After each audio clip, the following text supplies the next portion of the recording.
Welcome. Mon nom est Ingrid Bachmann, je suis professeure dans le département des arts plastiques à l'Université de Concordia.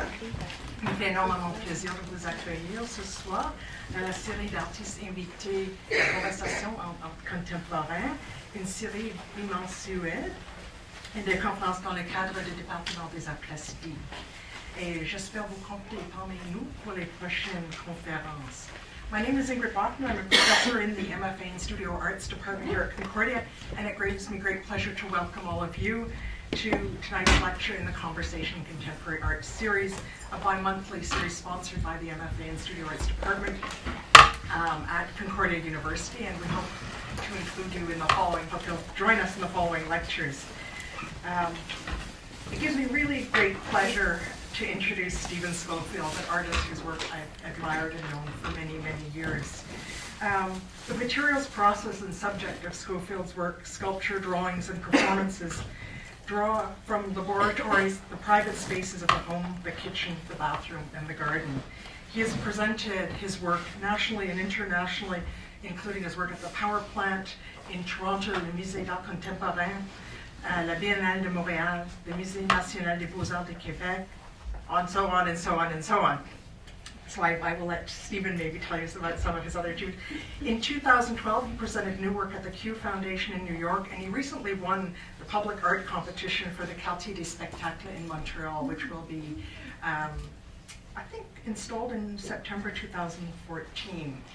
So I'd also like to welcome all of you to a reception afterwards in 407, where you have a chance to celebrate the lecture and maybe continue our conversation. So without further ado, please join me in welcoming Stephen Schofield.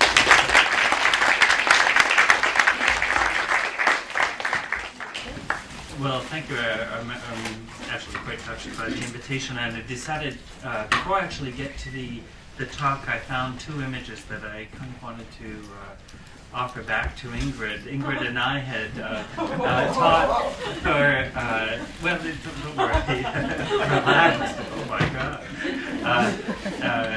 I taught for a year and a half here with Ingrid and Barbara Lane and Trevor Gould and Thérèse Chabot. And it was an intense period in the master's program, and I found two images that are that Ingrid might remember. I was preparing a set of glass pieces for the Musée Contemporain in an exhibition, and because I had just been living in New York, I didn't actually have a studio. I was actually living in François Morelli's studio, but he also needed his studio, so I was also working in the Overdale building for the master's students off an office. So I had the glass sheets across the office door, and Lucy Byatt, who was a exchange student from Edinburgh, was helping me sew pieces onto the glass, and so I kind of thought you might remember those days, Ingrid. So when Ingrid and Emily had asked me would I write a phrase for the poster, I have to say I spent quite a bit of time thinking about this phrase. Everything I wrote felt like an epithet for a tombstone, and so this really isn't going to work. I guess whenever there's the prospect of a deadline, you all of a sudden realize you've got to come up with an answer. And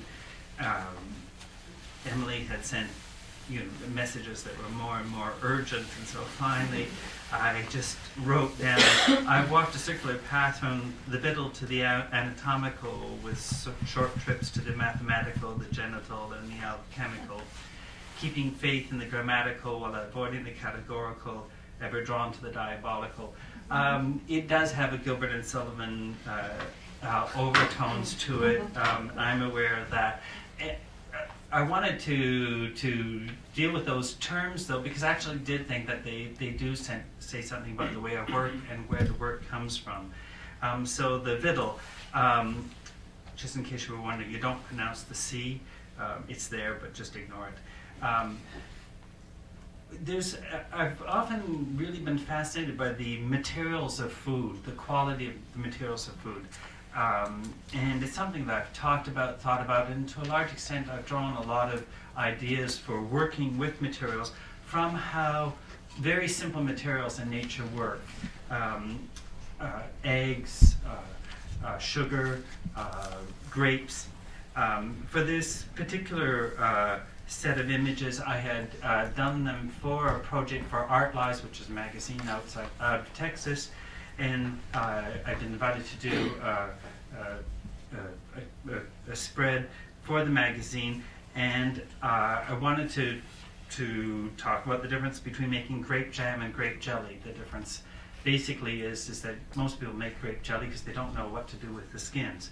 The trick is to take the skin off first, boil down the pulp and the seeds, and once all the pits go down to the bottom of the pot, you can sieve out the pits, put the pulp in with the skins, and make grape jam. But the reason I wanted to show you this is that there's something about the relationship between membranes, the membrane over a skin, especially with a slip skin grape, where you can, there are some grapes where you can take them and you can just press them, and just with a little bit of pressure of your fingers, they pop out.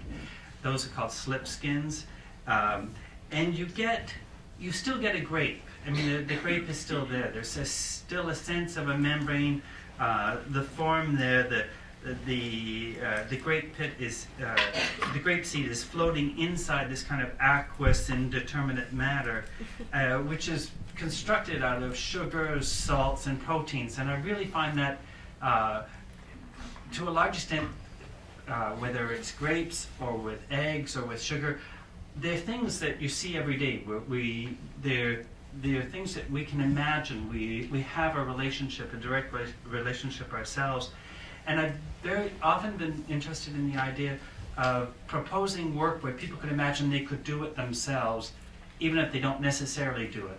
I know there are other artists that deal with, extraordinarily complicated programming and projections and, megalithic, if not megalomaniacal constructions, and that's fine, and a lot of times I find them really exciting to look at, but there's not something I want to do. I've often wanted to keep that idea of agency, the ability to be able to act yourselves, and I've found that by going to things like food as a reference is important to me. So, these are all the pulp, the pile of pulp, the skins, the pulp being boiled down, the skins being put back into the pulp. Of course, it turns this beautiful red. And it influences how I think about membranes and construction. This is really useful for somebody who works a lot with molds. In fact, actually teaches a lot of work with molds at UQAM. And so, for instance, with Chloe Desjardins, who's a young artist, I wanted to blow up a set of bicycle tubes. I had made knots with these bicycle tubes, this whole sort of knotty construction, and then to build a mold around these swollen up tubes. You don't need to worry about what the piece looks like right at the moment. I just want you to look at what the mold looks like. What I'm trying to argue for is that kind of Gilbert and Sullivan beginning, actually there's something a bit serious in it too. The anatomical as well, my work has often been linked to artists who are interested in the relationship of the body, the fragility of the body, its permeability, its resistance. And for a number of pieces, I've used my partner, Michel Dagneau, who's a painter, who is an extremely patient man, and puts up with all sorts of things. Generally at 11 o'clock at night, when when all else has been taken care of, he's willing to, let me use his body to draw patterns on. So, for instance, the patterns of the The cloth and cloth and sugar pieces I'll show you later were all drawn on his body up with a water-based pastel, and then I would take just silk paper and press it on his body to lift off the pattern, and then transcribe it onto pattern paper. But if you live with another artist, 11 o'clock at night, what happens? You should get silly. And so quite often there's a kind of a theater performance for two that goes on in the studio. It started first by asking him to stand up on the ladder, and well, I mean, sorry, these are just the drawings, but having stood on the ladder, I decided what are other supports. We had these beautiful brass shoe polishing, people would put the shoes, their feet down on when their shoes polished, and so I said, well, here, balance yourself on that.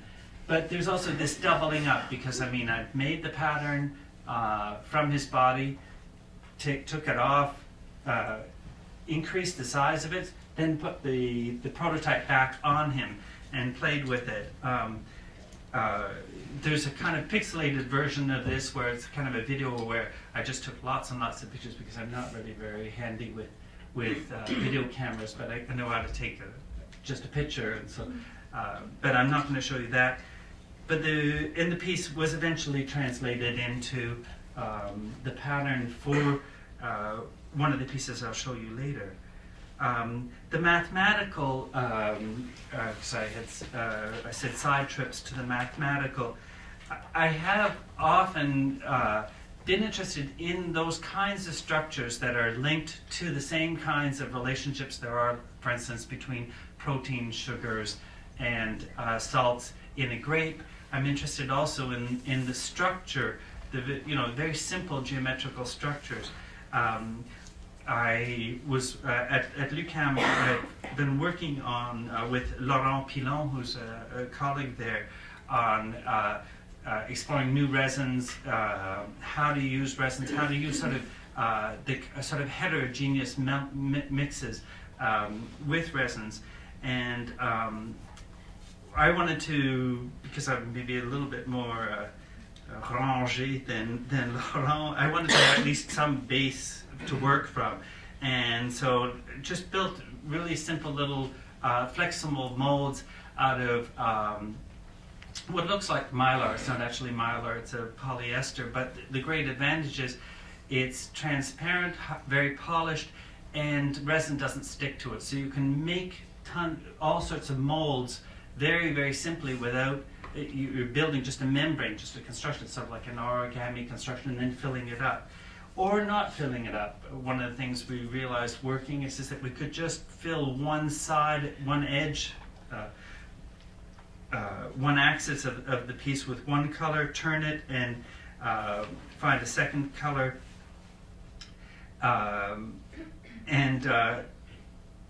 or come up with much more complicated forms and structures. If you happen to have seen the show in Outremont, that was one of the pieces that was there. But there were other kinds of geometry that I really find, I don't know, there's some forms of geometry I find satisfying. Generally things that are linked, for instance, to spirals, where there's a form of geometry, but there's a form of risk within the geometry. And that's one of the things what I always feel about spirals is, you have that idea spinning out of control. It's not something that's constant and measurable. There's a constant set of changes in it. I'm going to show you a performance that I did many, many years ago, and stream. It was when I was in a studio on Clark Street, a building that's no longer there, but was where Galerie Clark was years ago. If you remember Galerie Clark, the reason it was called Clark is it was on Clark.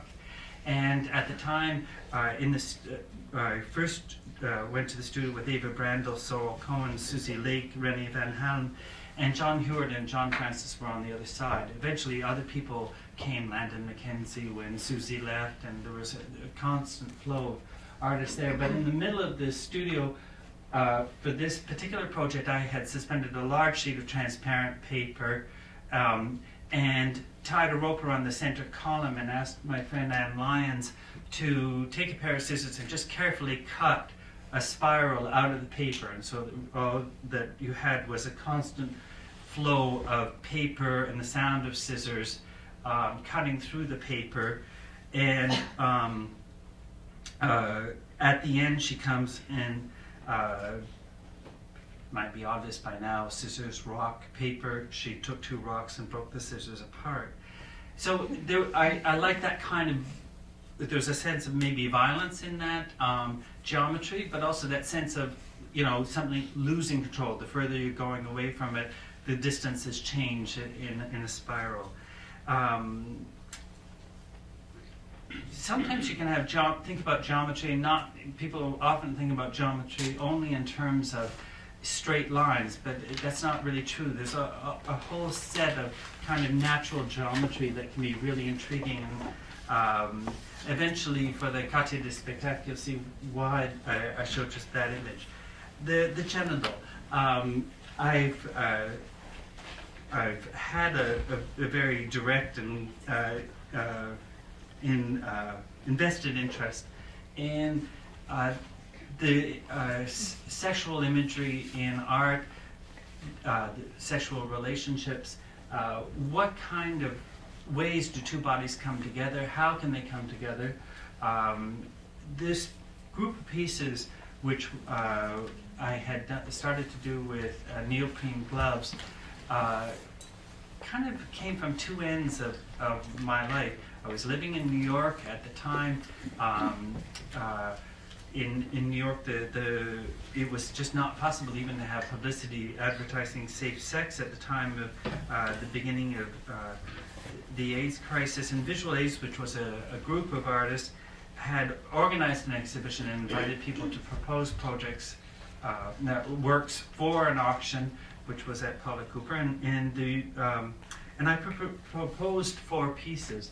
And I'm just going to show you them quickly because they were work that I did with these neoprene gloves, but of course there's this kind of involution that's possible with gloves. A glove can be turned inside out. It maintains its same form, but as well something that is protuberant, one can pull it back in on itself, and it's called an invaginating of form. When you pull, for instance, if you pull your sock off your foot, and you leave it part way through, it's an invaginated form. It's the same form of a sock, but it's turned in on itself.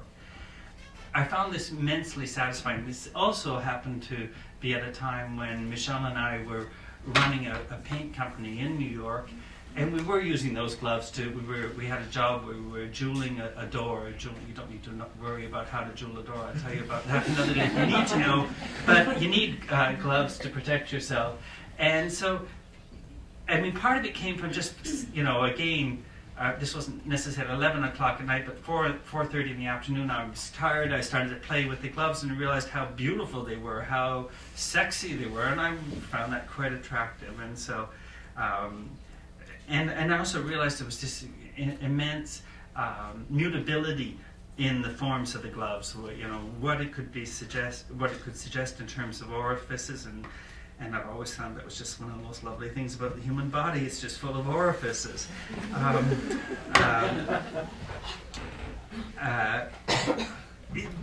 Back to but there's the thing with I was talking about the genital. The other pieces I've done, this was a group of pieces. I mean, I will show you these slides again, just incidentally. This is just part of my first part of my argument. Was made from eggs.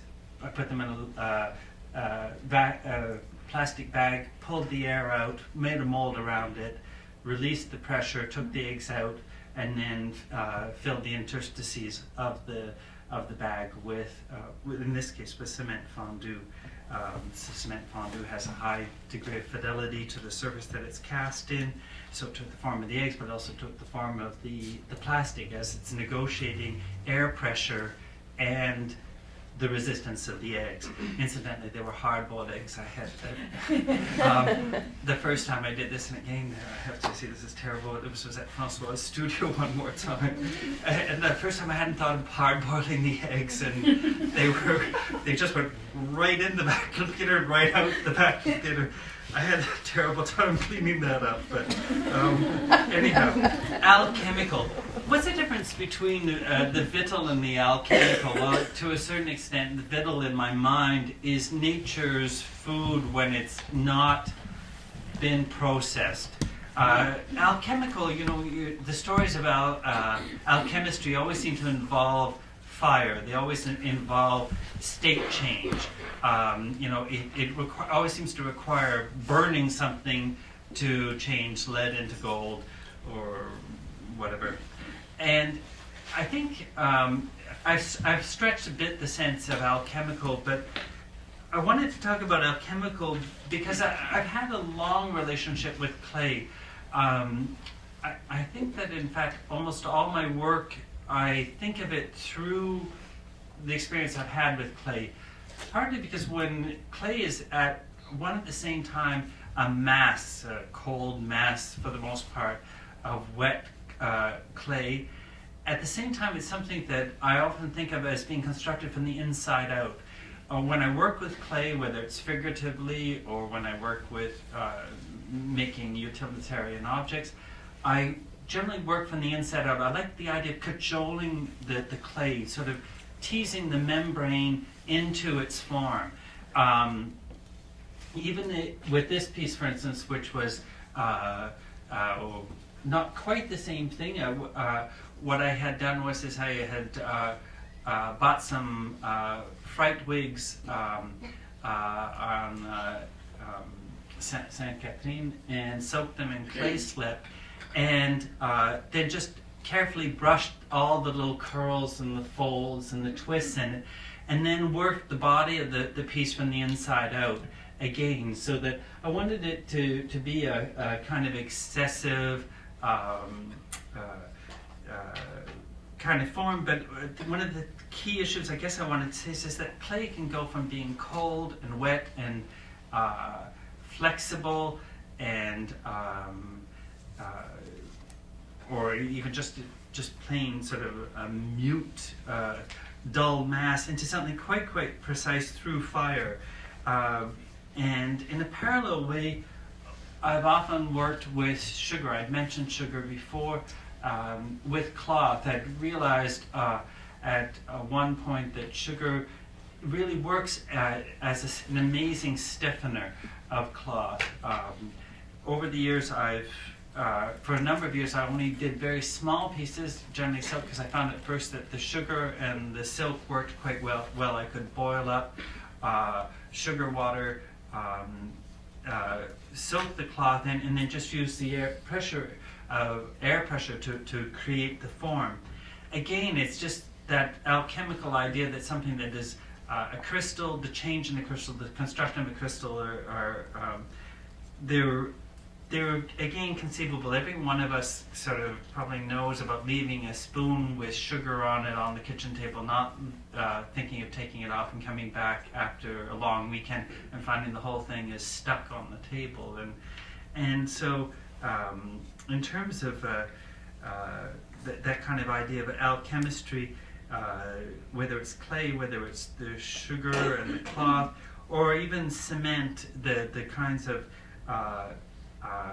movement of cement, how it sets. I'm really interested in how it's often sort of like almost baking bread. You can see that it sets up a kind of crust on one edge, and you can decide to maintain that crust or not. For instance, with these pieces, which are silk forms filled with cement, or plastic forms filled with cement, there's just this whole range of the cement leaking through. I kind of like the leaks through, the kind of the brown stains through.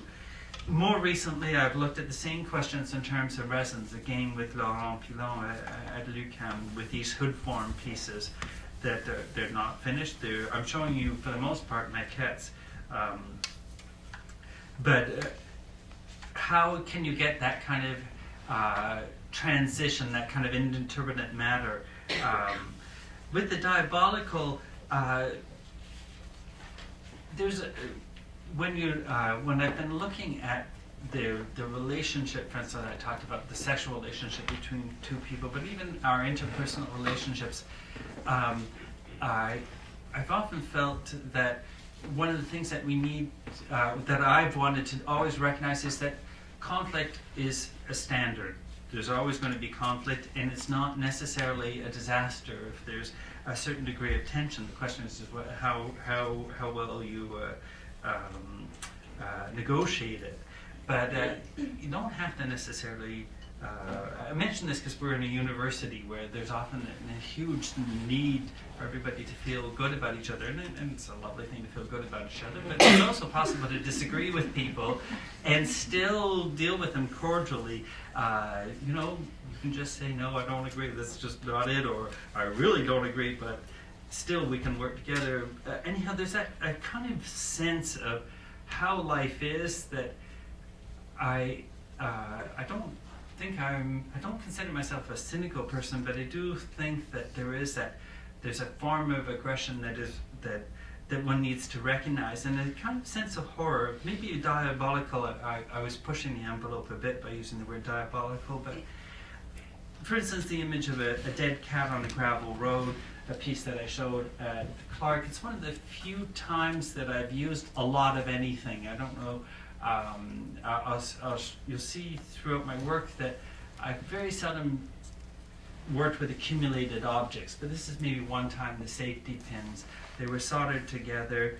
I just wanted to have a kind of veil form of the pins. I wanted the kind of beauty and delicacy and also violence of the pins, and also the kind of delicacy in the shadows that it cast. Another kind of form of diabolical might be the movement kind of towards a mask or the reversal of forms. This large head in Bengaline silk is just held together or is formed partly by the air pressure pushing it out, but also by colored very silk threads that are crisscrossing the piece and pulling it in. And I've often felt that there was a real sense of tension in that piece, and I've often been very attracted to works that have a real sense of tension within them, that there's a sense of risk in them. So now I'd like to start over again. That was for the introduction. I thought I better be clear. There's some things that I don't really do. You'll notice as I go along. I don't generally do derision, for instance. I understand it, but it's not generally violence, maybe, but derision, no. In terms, someone was asking me, are these all a lot of my work installations? Actually, I don't usually call those pieces installations. I've never felt 100% comfortable with the term. I think other people do that quite well again. But the kind of self-specific aspect of installations where you kind of respond to the site, I very seldom do that. My work can go from one place to another. And for the most part, I've tried to keep the tension between the pieces themselves and not actually between the pieces and the space they're in. So I wanted to come back to this piece because I talked about it, about geometry and a spiral and being cut out and moving, how she cuts and moves away from the center. But in fact, it is based on a child's game, and at the same time, it does seem to have a kind of larger story about that tension, violence, and forces, competing forces.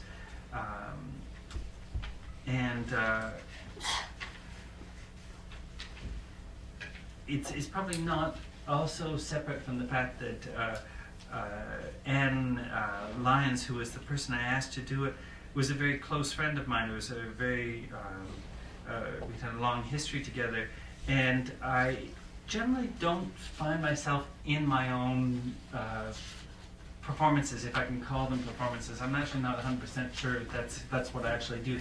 I like setting up situations where somebody else does it. I kind of think of them as yet another working element, but it's very seldom that you see me there. In fact, you just don't see me there. For the pieces that I had shown in that show for visual aids, eventually I worked out a group of pieces from that, of 8 pieces. They were, the first group were always a left hand and a right hand. They were simply the gloves filled with, or held together with an armature, and then filled with hydrocalyx, which is kind of a fancy plaster, if you will. And so they held their forms. There was kind of smoothness, elegance. They're very clean and sharp, but they're also black and a synthetic rubber. There's a weight to synthetic rubber. There's even a smell to it that I find quite attractive with them. And there's a kind of sense of menace in them that I feel is important to recognize. They sit there. The first group were both sort of like 2 full pieces. The second group were a bit different in the sense that there was always a full and an empty piece. There always a sense of sort of like a hand and a glove. You know, there was one that was always supporting the other, a kind of floating lightness, where the weight of the rubber is actually the subject.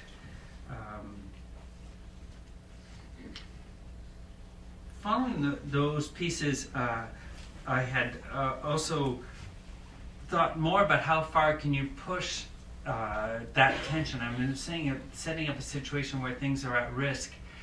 These pieces are made out of organza silk. They're filled with sand. They weigh each of them a couple of kilos. There is a kind of, silk is amazingly strong, but there's also a limit to silk too. And these pieces do, in fact, survive just because I realized how to work the seams. I mean, basically, I realized that I couldn't just use a straight seam, that I would have to double up the seams. Sometimes they're a French seam, sometimes they're, I'm not sure what all the terms are in English anymore, but either way, I mean, sometimes they're like this and sometimes they go like this. So to distribute the weight through the pieces. There is no armature in them. They're kind of the 2 meetings of 2 weak materials. The silk has no shape or form in itself, except that I've cut it in a pattern. But it doesn't stand up on its own, and neither does the sand. But the 2 of them together do resist. And you can even have, or I can have, in fact, the whole this weight of this whole piece hanging from the shelf, and just the sort of the feeding hole at the top for filling in the sand. The furniture varied from one exhibition to another. I simply didn't keep the same furniture. I did show these in a number of places in Europe and in America and in Canada, and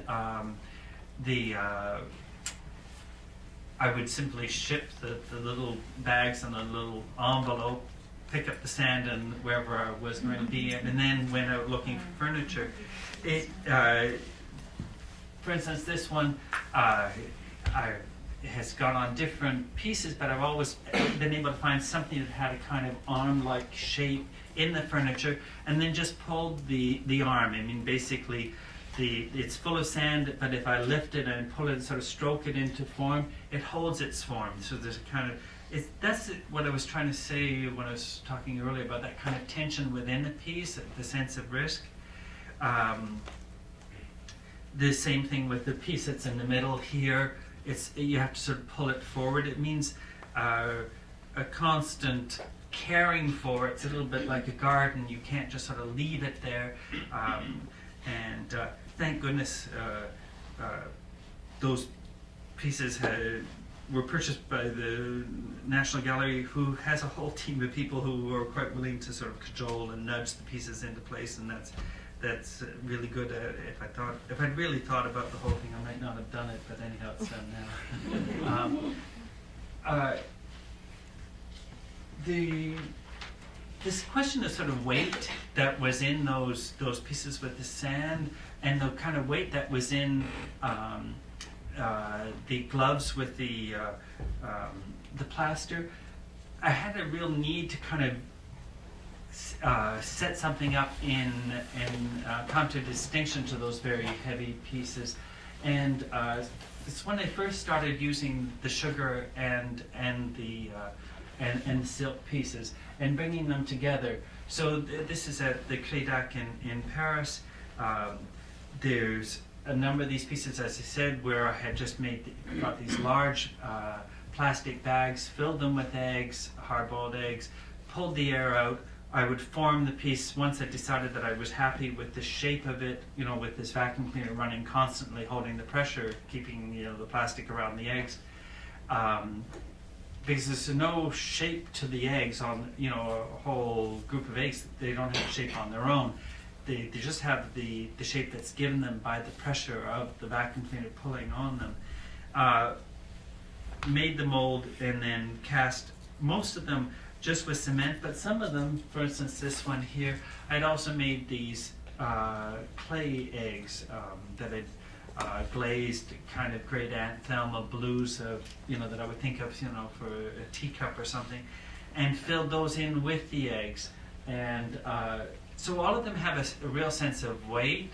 They also have this real sense of delicacy because the plastic was so thin. I really used dry cleaner plastic. So you can tell that it's thin plastic. You can tell that each little fold is tight, nervous, and kind of agitated. And I like that tension between something that is huge, well, not really huge, but relatively huge. I mean, bigger than me anyhow.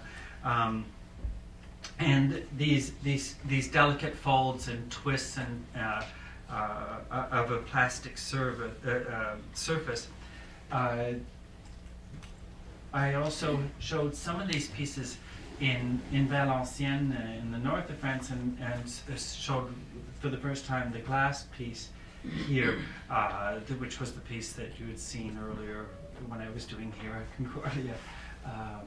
It was just a sheet of glass, holes had been drilled in it. We sewed these plastic forms on these two circles. I'd heated up the plastic so that I could just stick my finger in. I created kind of a nipple form.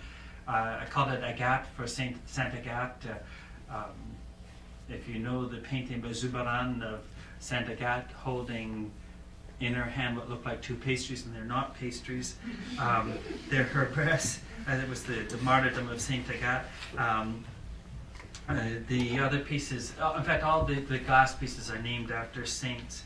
The vacuum cleaners here in the center are not running. They were the vacuum cleaners I used for blowing up these small silk pieces. Again, they were about involuted forms.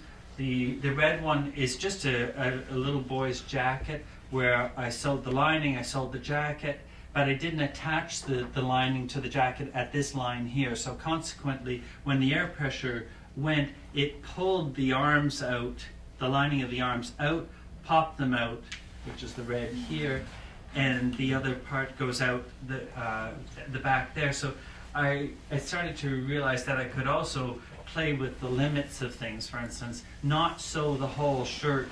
For instance, just baste the shirt, or leave the basting and the pins in, and so there'd be tension between the pins, the sugar, the material. They were all. I realized that you could get away with a fair bit given the strength of sugar.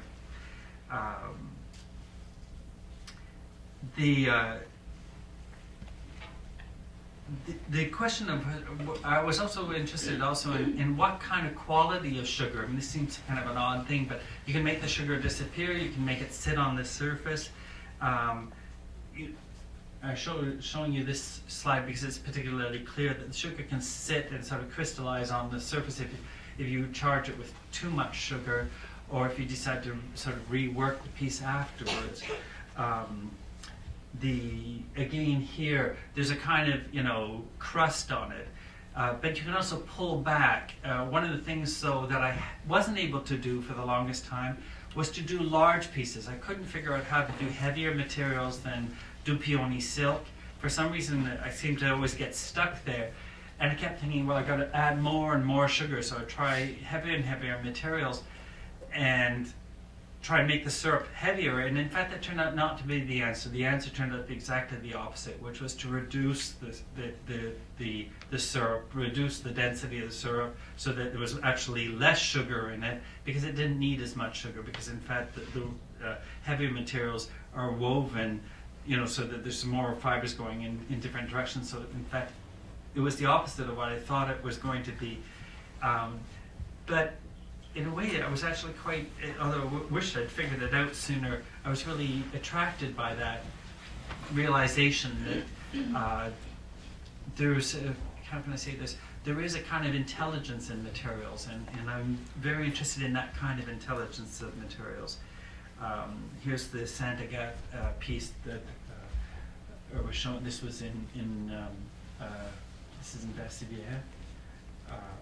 I also had just pulled the plastic down. I didn't remove the mold, because the mold is just these two sheets of plastic right on each side of the glass.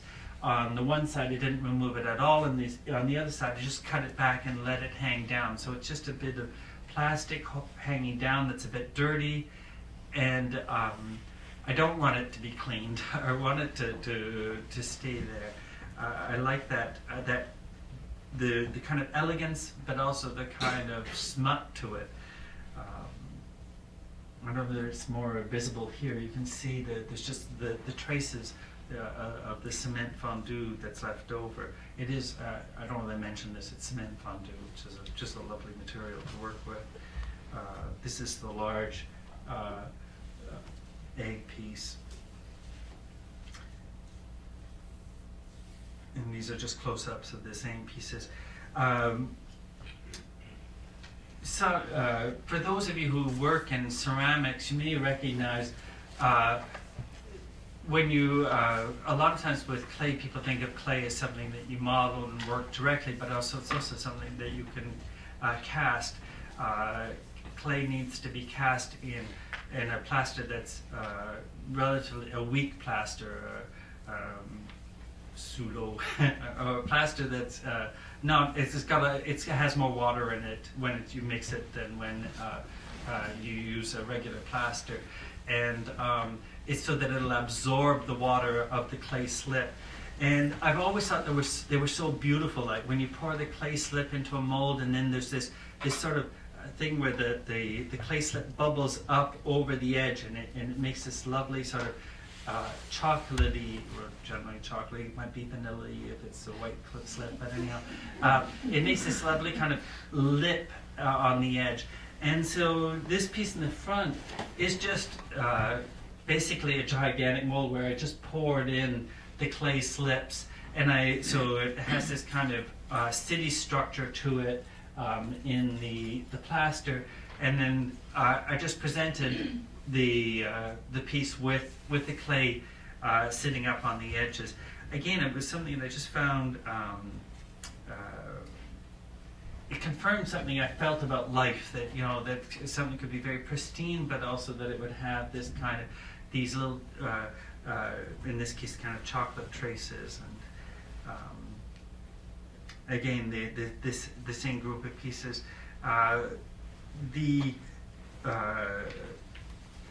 This piece, which is called Cause des Systèmes, is kind of a conversational piece. Again, it was, to a certain extent, it's kind of an homage to conversations that I've had with Michelle in the studio about systems and the way things work. But it's also the kind of tension between the kind of Euclidean geometry and a fractal geometry between Dupioni silk and polyester. It's maybe not something a lot of people know, but polyester does react to air pressure differently than the Dupioni silk, and I was kind of interested to realize that, and just set up this kind of little experiment piece of the two together, and they're just sitting there, one beside the other. I talked to you about the cement pieces earlier when I was talking about those kind of alchemical relationships between materials. And this slide, I think, will give you maybe a better idea of what I'm talking about. This one is just a slightly different polyester than the other ones that I used. And so what happened is when I filled it up with cement, the cement came up through the material and set up this beautiful crust. It was very, very hard and very resistant. And so it's like the polyester is almost no longer there. It's all cement on the outside, or you could just see a few traces of polyester. But I liked how the material, I hadn't expected it to happen, but when it did happen, I really was very happy with that piece because I liked how there was this movement of it. It lifted up over the surface, formed this dense crust, and it had a kind of, to me, it had a kind of an intelligence of its own. It had a structure of its own that I found really appealing. I don't know if you can see, but there's a kind of sense of rivulets of the water, also from the cement, that left traces on the outside of the piece. Whereas with this silk, that's not at all what happened. It was in the orifices, the cement left traces, but otherwise it stayed all within the silk, partly because I'm guessing the silk was probably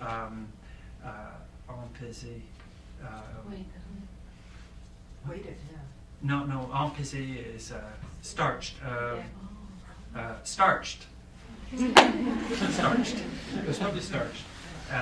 And so it probably didn't let the cement go through. Then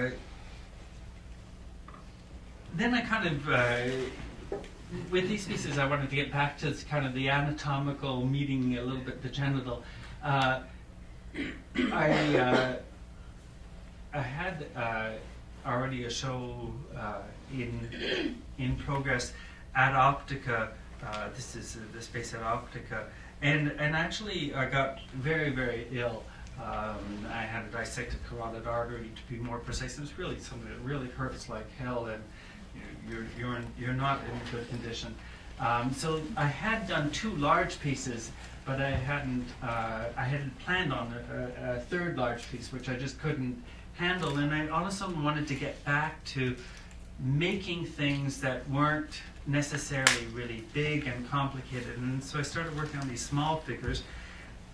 I used a basalt clay. A basalt clay is basically Josiah Wedgwood clay, a black clay that I underfired. This is not the color it's supposed to be, but I kind of like it underfired. It has to me it has the quality of, let's say, rye bread at its very best.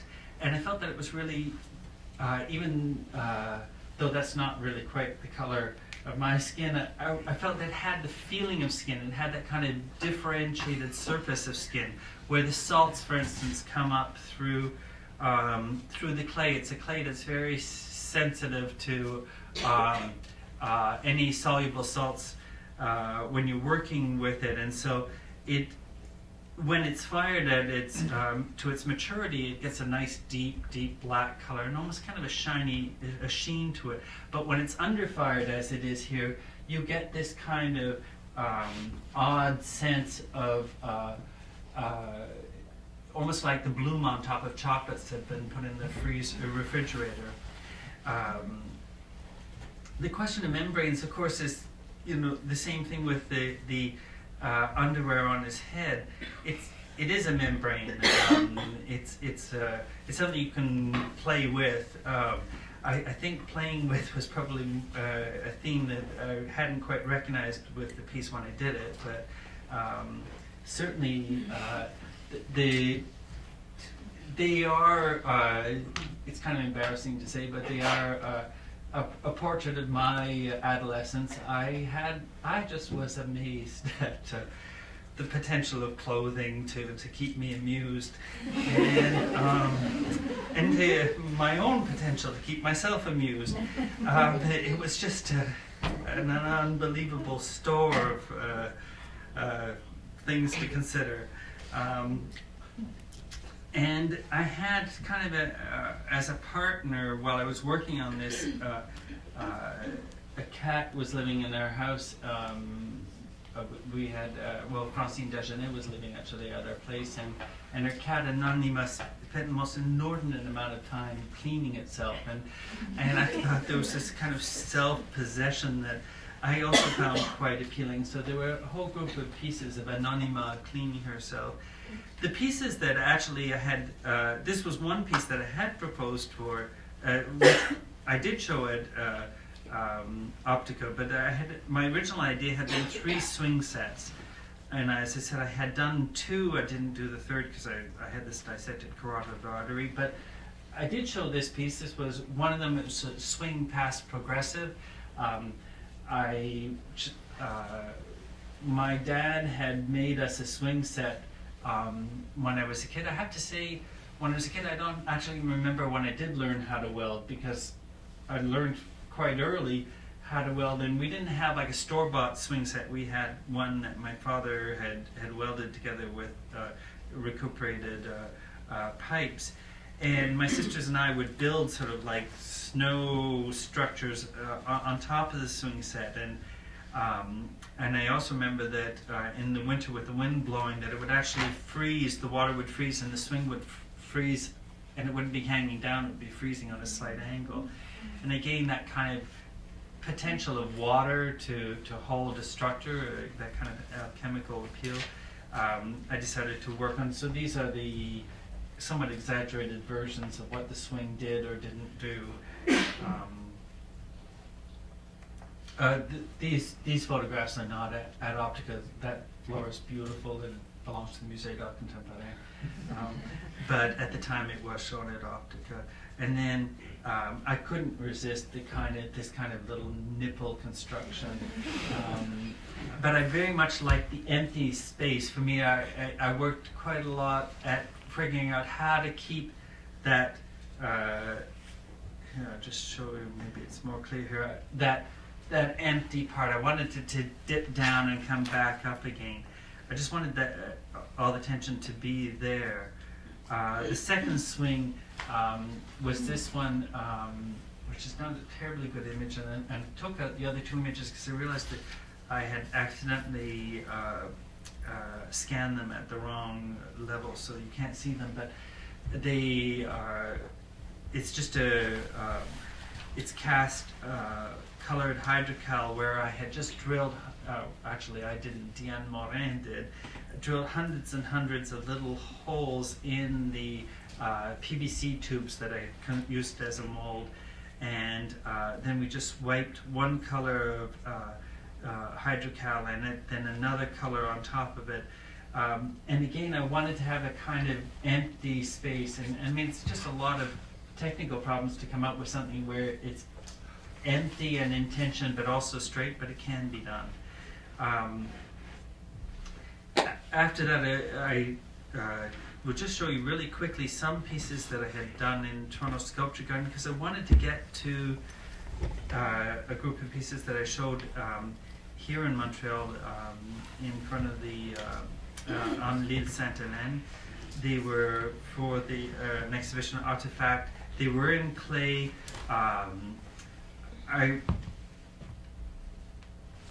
With these pieces, it was at the 50th anniversary of Expo 67.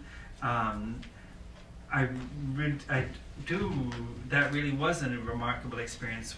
When we left Scarborough, Ontario, to come and visit Montreal, which was just such an amazing city and such an amazing experience. We were in awe of Montreal and Expo 67, and I still and I wanted to have that sense of sort of a grandeur or a sweep of energy with these pieces. I remember thinking the Jacques Cartier Bridge was just the summum of construction. I don't know why, but I really liked the Jacques Cartier Bridge, and so that kind of sweep up.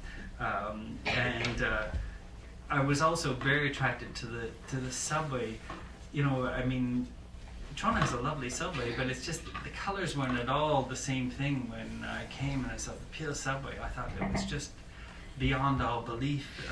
The ceramic, the color, the glazes.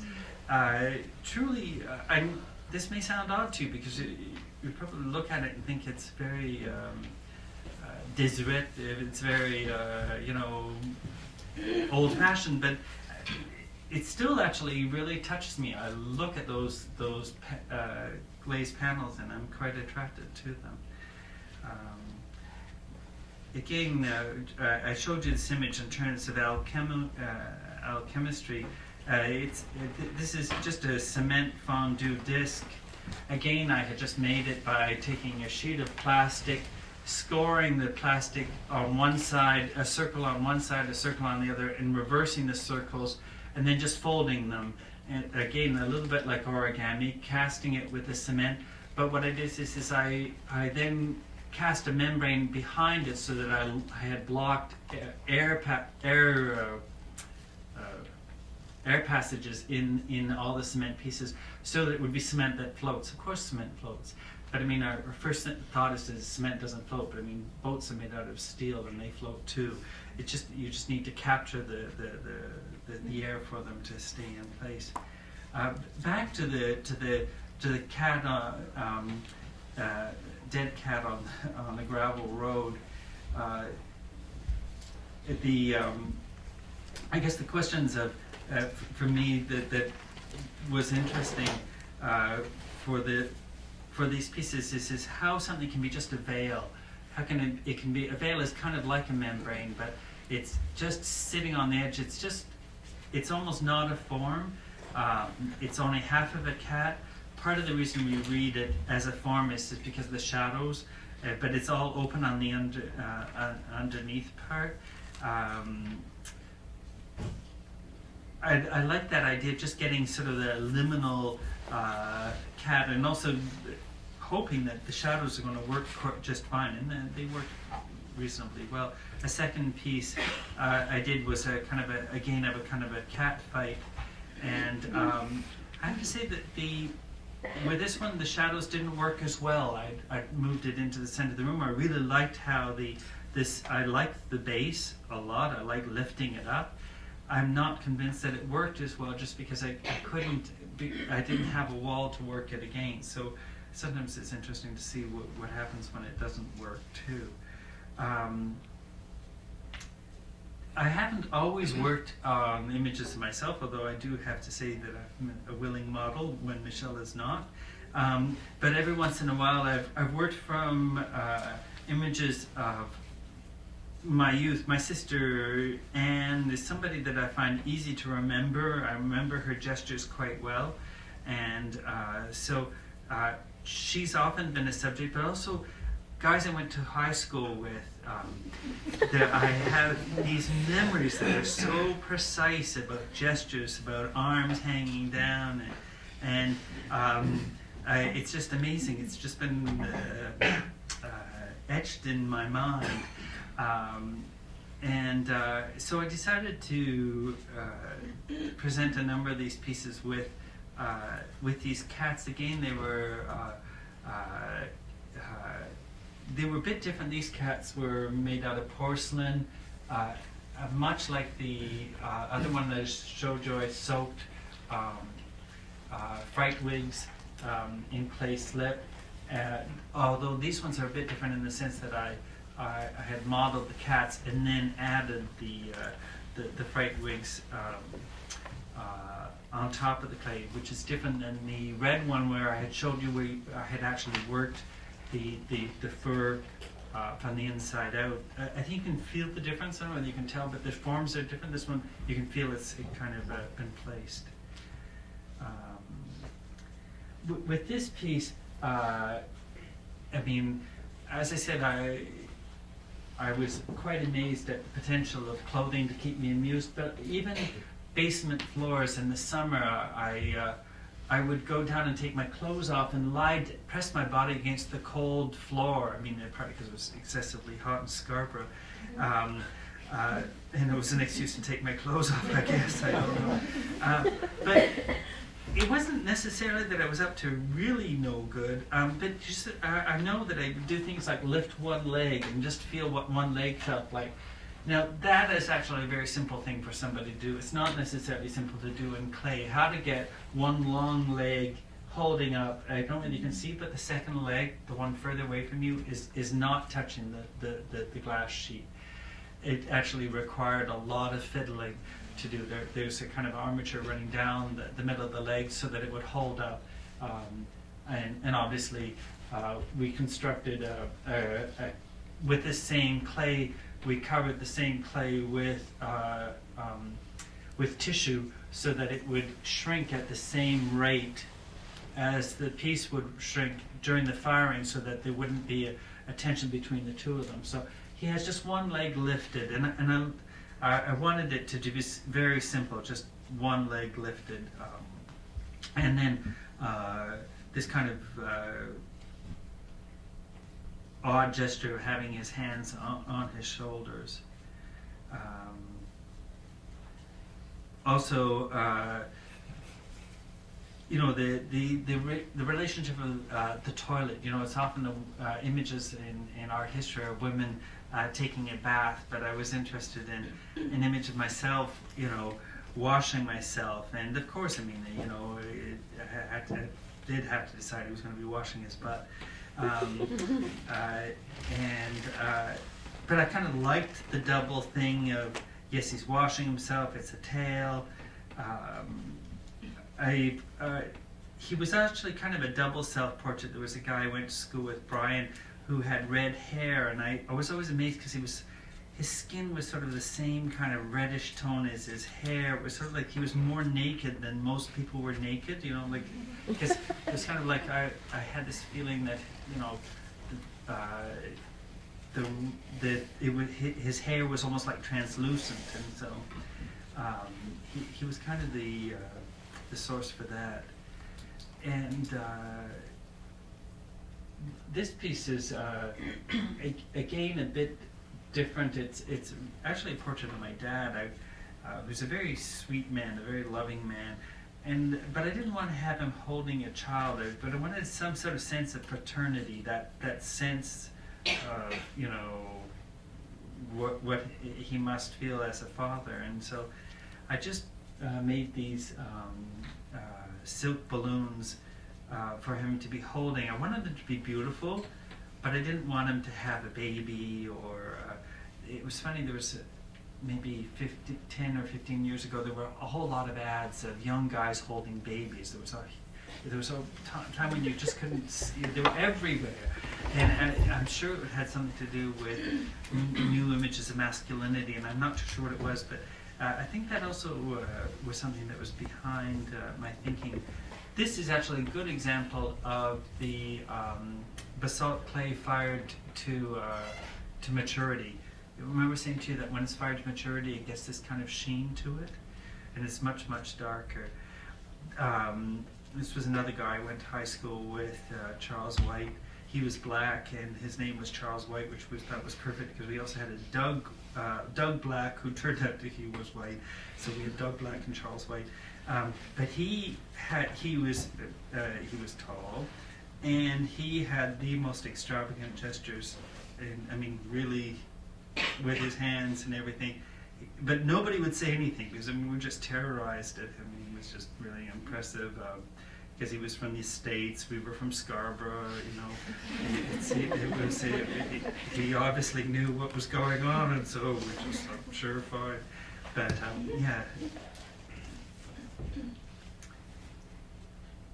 And those are kind of the last of the pieces that I want to show you that are with clay, but these ones I guess I wanted to show them because I liked how the glaze sat on the clay.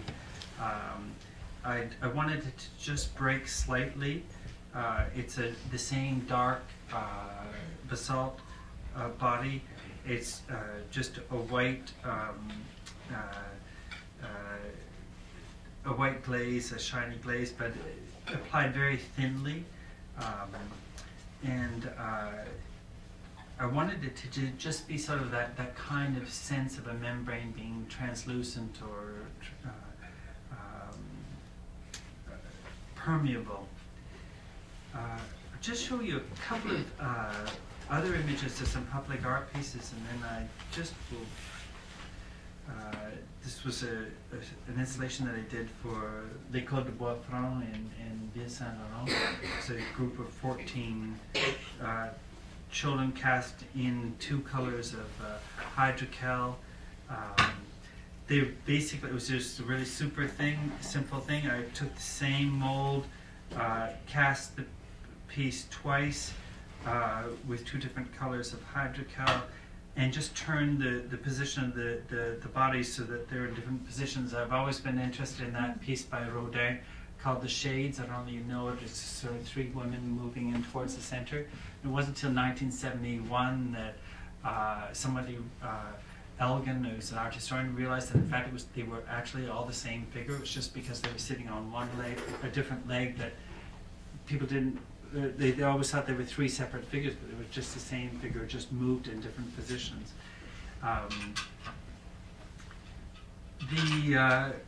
The last group of pieces I wanted to show you are the cloth and sugar pieces.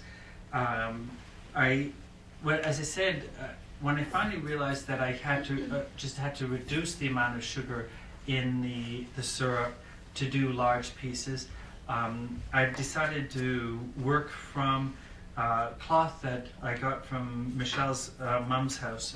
His mum had died, but she'd saved all these, the clothes of her. She had 7 kids, and most of them were boys, and she bought always the same thing for all the brothers, and so there was lots of different size jackets, different size pants, all organized and all carefully cleaned. And so the piece where I started, where I showed you me tracing on Michel, started from this. I started with the cloth from his parents' place. It didn't stick to that, but that was the initial piece that I did. These were also jackets and suit jackets that she had sewn. And his brother, a hockey player, J.J. Dagneau, had tons of hockey uniforms, as did his brother Pierre, who also was a hockey player. Michel had politely given me the jackets of the Montreal Canadiens until his brother found out that they were always going to chop them up and soak them in sugar water, whereupon I was given the minor league jackets, which is what you have here. These are the minor league jackets. I'm just showing you, probably just give a sense of how the piece is blown up. It does require a bit of science to figure out how to get the airflow going evenly. It's not that you can't blow it up, but you need to blow it up evenly. And because the jackets are almost all polyester, you've got to be fairly, it's sort of one of these things you've got to get it done and over with. The piece that what I was showing you when you were first coming in was a performance that I did in Barjol, where I'd asked these kids to carry this large figure that's made out of fake suede, actually. It's 17 feet long, and this is not soaked in sugar water. It's soaked in rabbit skin glue. And I had blown the piece up here in the studio in Barjol. Barjol is an art center in the southeast of France.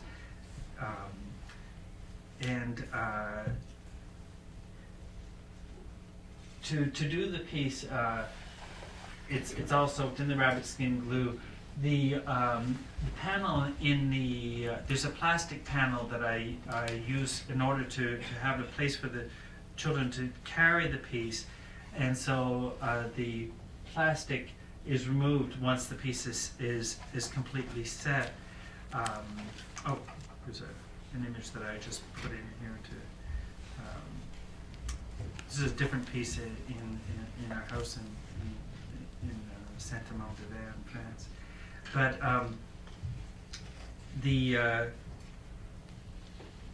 figure when I shipped the figure to Barjol, I shipped it in a suitcase, and it had to come back in a suitcase as well.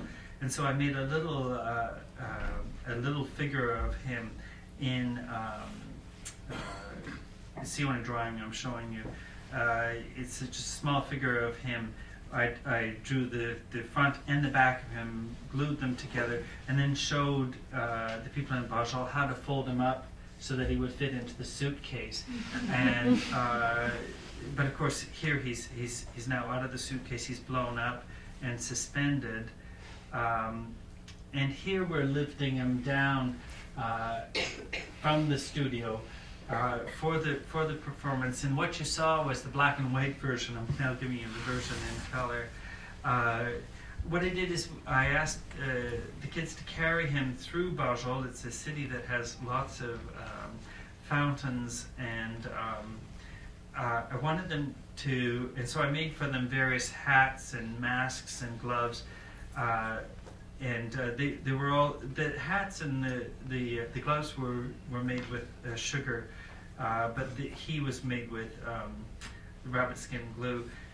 And I wanted them to walk through the town to the top of the town, and then as they came from one fountain to another, to take off one item of the parade and wash it in one of the fountains, and then we'd remove it so that we keep coming down until we came to the last fountain where he would be washed and melt down.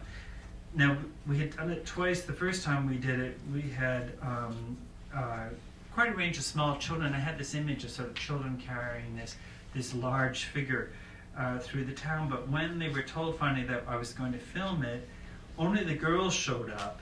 And at that, they tended to be the older girls, but none of the little boys who had been there before wanted to do it then. All of a sudden they thought, oh no, they weren't going to have anything to do with that.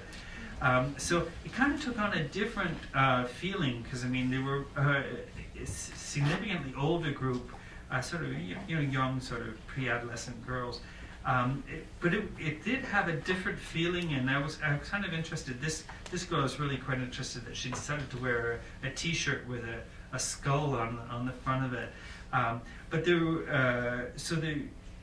was this. I guess it was kind of to me the fact that there were young girls and they were carrying this sort of gigantic hero figure. He's 17 feet. Foot man had a very odd tension that I found quite intriguing.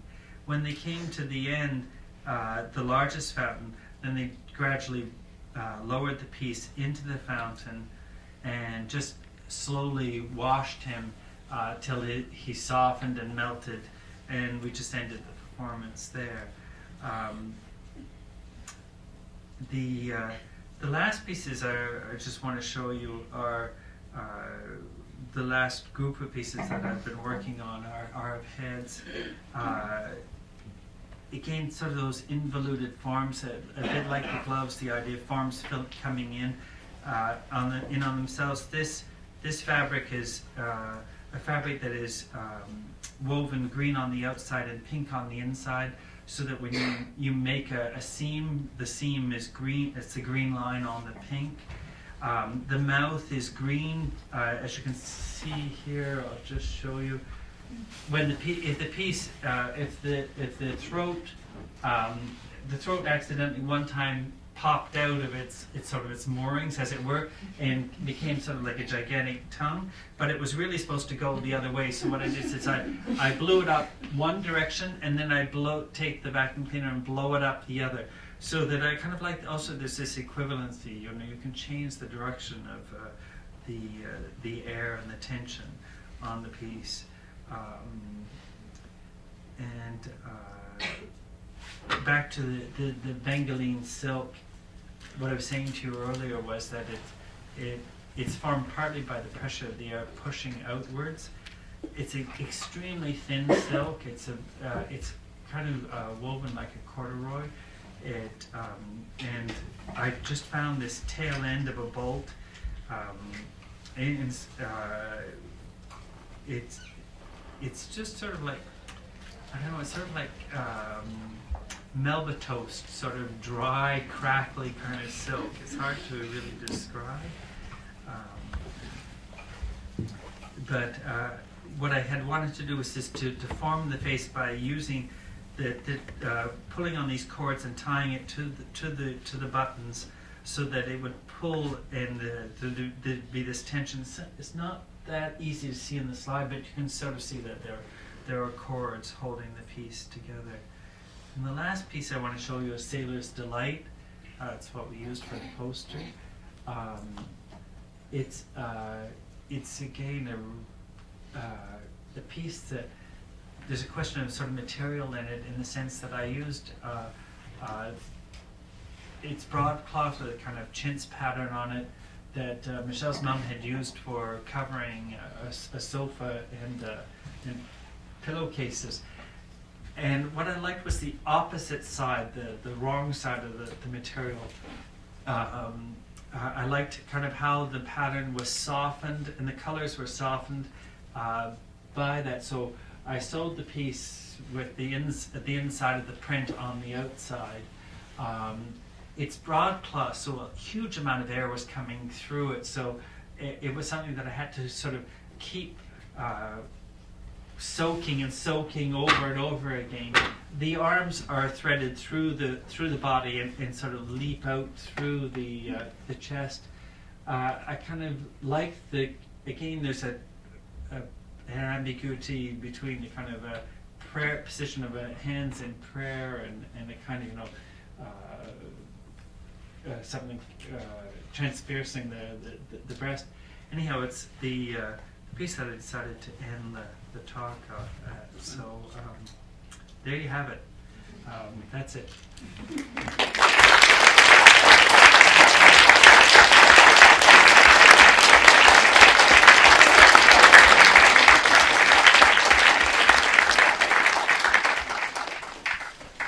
Open it up for some questions.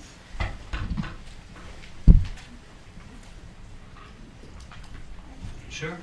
Yeah. Hi, I'd like to ask you a question that is more about process. Yeah. I feel that there's a lot of drawing within some of the pieces through Yeah. the pipes, the drawing of the body Yeah. and the threads. So I was wondering if there's a process involved with drawing and sculpture and the relationship. I actually draw a lot. I don't usually use drawings as a prefiguration of a piece. Often they're accompanying a piece. Drawings often go along with my pieces. I had said to Ingrid, I had hesitated a while about showing drawings as well. But I just thought if I started showing you all that, it would just probably be too much. There is kind of a nod to drawing in the web poster. I don't know whether you saw the web poster, the pattern on the wall. But certainly drawing, I think, is important, particularly with the cloth pieces, because they're flat membranes, and yet they're cut so that they form a three-dimensional form. I mean, I really do find it quite interesting, those questions that a tailor or a dressmaker has to consider. If, do I cut something on the bias? How do I cut a curve so that two curves meet and they create another form? I've never been, like properly trained in dressmaking, but I have a very good friend in Jashiki Hiroshi who's worked with designers like Mary McFadden and I'm going to forget his name. All of a sudden, anyhow, he's taught me a lot about how you can get a two-dimensional surface to meet a three-dimensional, create a three-dimensional form. And so, yeah, drawing is quite important to me, because I look at, I was saying, even with clay, I think of it as a membrane. I don't think of it as a block of material. And in that sense, I think of its limits and how two things can come together. Yeah. Yeah. Mostly in the earlier part of your talk, the way you represent the human body, I saw it as more humankind and showing qualities like weight and positive, negative space and qualities that are shared by people. So my question was going to be, I was wondering if your ideas come from personal experience or where they came from. But then later you showed work that directly did come from personal experience. But overall, I'm just wondering where your ideas start. Is it from personal experience or other things? Well, personal experience could be sort of the psychological experience, which is sort of the way you've asked your question. I think maybe that's what you mean. But often it's the experience of materials. It's just that what I was trying to say about, for instance, the pleasure I had playing with the gloves on a job site. I